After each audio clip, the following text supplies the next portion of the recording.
Hi guys, so to get started on this week's design I've applied base and I'm now going to use a stencil, and as you can see I painted the tips in black.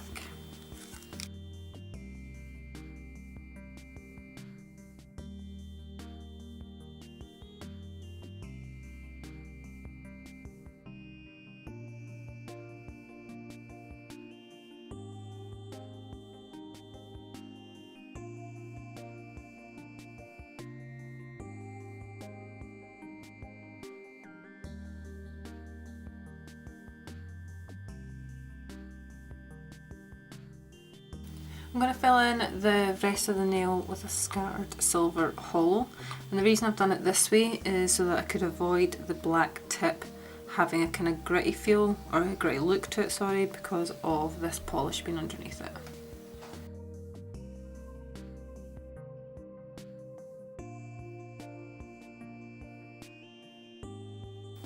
Lastly, we're going to use a black striper and we're going to do 4 lines.